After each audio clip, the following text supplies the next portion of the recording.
All right, welcome back to the show. Top story of the day. It's really amazing. It's stunning. And it's not stunning because of the draft compensation. Tyreek Hill traded to the Miami Dolphins from Kansas City. Kansas City gets 5 draft picks. You'd expect something like that. It's not stunning because of the contract. It's $72 million guaranteed. That's $5 million more, roughly, than Devontae Adams got. So that's the most guaranteed, the number one contract for a wide receiver in football. That's not necessarily surprising. What's surprising to me is that Tyreek Hill is not in Kansas City. This was supposed to happen. I thought this was use your analogy. This was a tap in. This was a layup. This was 4 opportunities from the 1 yard line. Just punch this thing in. This was easy. It's supposed to be easy. And it took a turn where now Tyreek Hill went from negotiating with Kansas City a contract extension to requesting a deal, requesting an opportunity to go somewhere else. It came down to the Jets and the Miami Dolphins. It was up to him for the second time in a week, right? It's the player. The compensation is agreed to. Deshaun Watson did the same thing. Hey, we'll give you permission. Go out. You tell me. You tell us. We got 4 teams that are interested, 4 teams that have proposals. So we've agreed to the proposals from each of these 4 teams. Now you tell me where you're going. He chose Cleveland. Tyreek Hill chose Miami. And now he's a member of the Dolphins. And there's so many interesting layers from this trade. And one of them, I think, goes back to, what do you value the most? See, in other words, is Patrick Mahomes going to miss Tyreek Hill more than Tyreek Hill is going to miss Patrick Mahomes? And I think Hill is going to miss Mahomes, because I believe quarterbacks make wide receivers more than wide receivers make quarterbacks. Now, that's very simplistic, because obviously you need a great wide receiver, you need a great quarterback, on and on and on. I'm saying if you have to make a decision between the two, you really got to break it down. Okay, which one are you going to pick?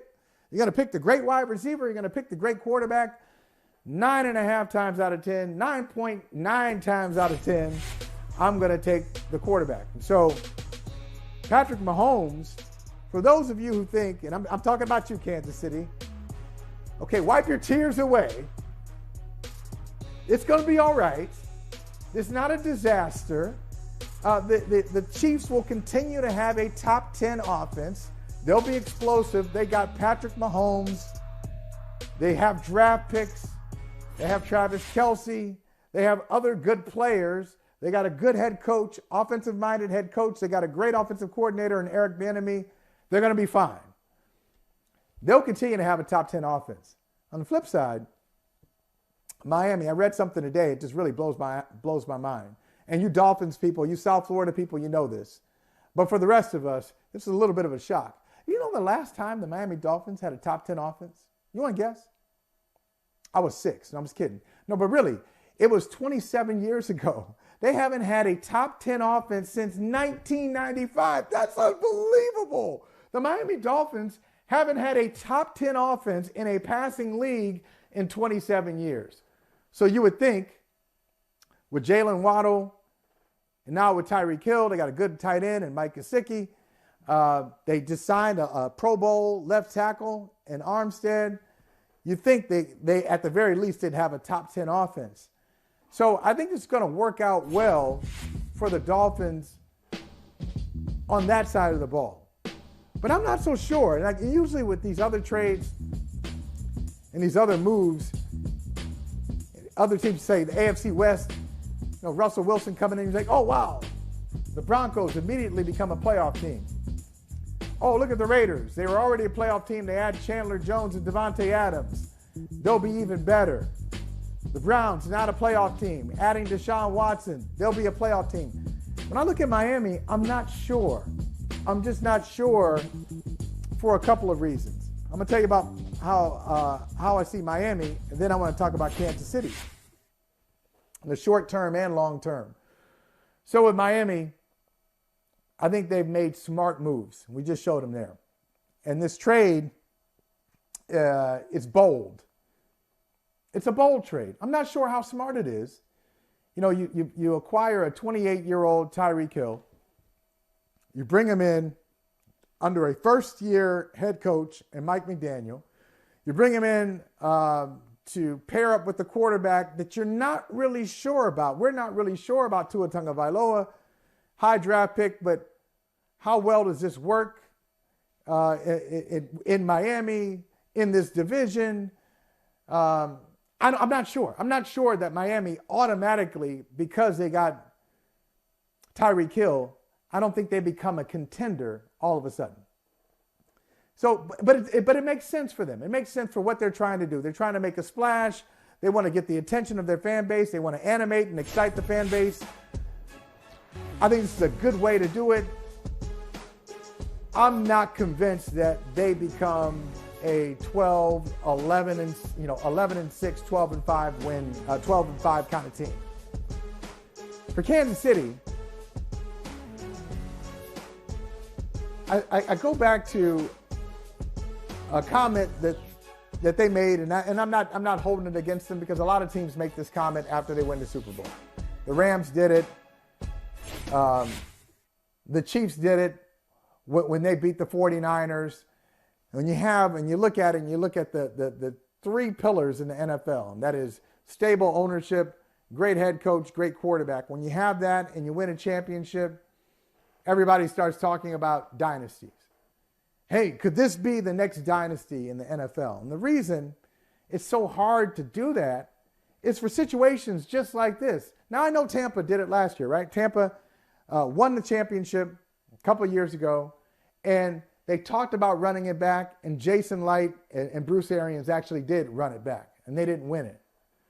But what happens in that situation, it's not you're so content, you're champions, you're content, and therefore you're going to have a drop-off. That's not the problem. The problem is this. You start to win, and those guys want to get paid, and you can't pay them all. Even if you say, I don't believe in the salary cap.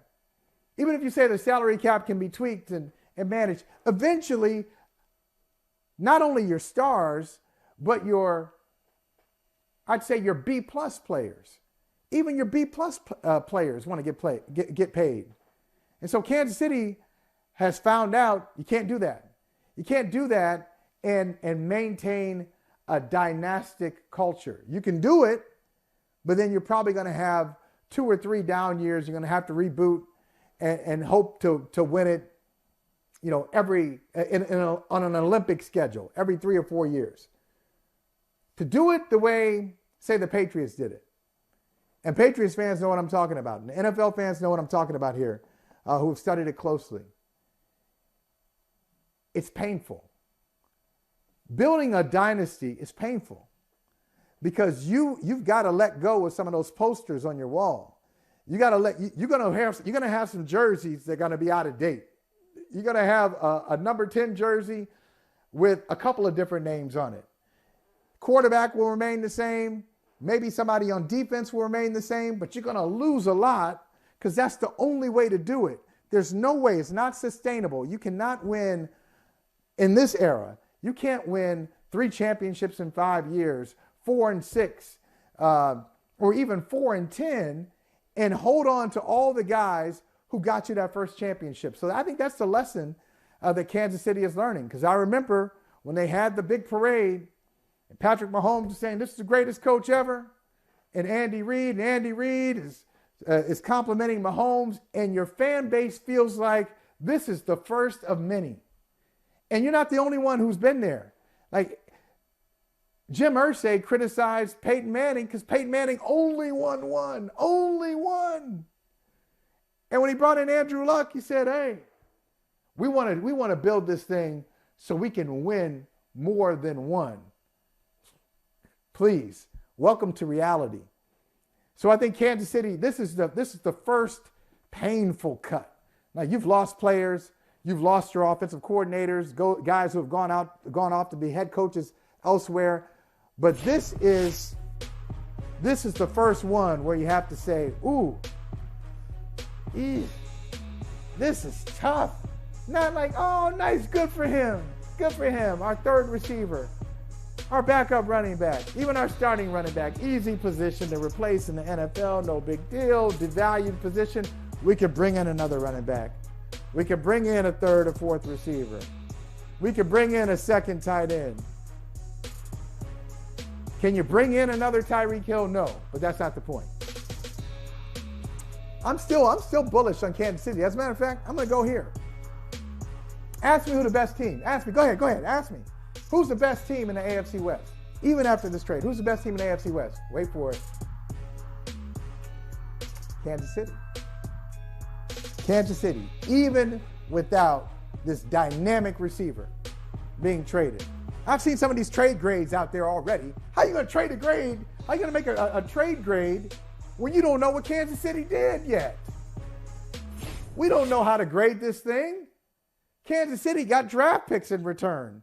And I'm guessing a little bit of, not necessarily salary cap relief, but salary cap insight. Because now you don't have to, salary cap clarity. Because now you don't have to figure out a way to get a $72 million guaranteed deal on the books. You've got 5 draft picks, including multiple first and second rounders this year. So you don't know what they're going to do with that. Do they stick and pick? Do they get aggressive? We've seen this from Andy Reid before. Is there a player that they really love in the draft? Is there a receiver that they love in the draft that they're going to target and move up? I'm not saying move up from the late 20s to the top 10, but do they move up to the middle of the first round to get a wide receiver? I don't know what they're going to do. I do know this. I don't believe that this somehow turns Kansas City from one of the best teams in the NFL. I'd say the number 6 team in the NFL, based on my rankings yesterday. They were number 5. They were number 6. I had my top 5. They were 6. I don't think it drops them from 6 to 15 or 6 to 12. They'll be all right. Quarterbacks make wide receivers. Wide receivers don't make quarterbacks. I'm going to take a little break. Hey, thanks for watching Brother from Another on YouTube. Make sure you hit subscribe before you leave, and be sure to watch us 3 to 5 p.m. Eastern Time on Peacock. Appreciate you.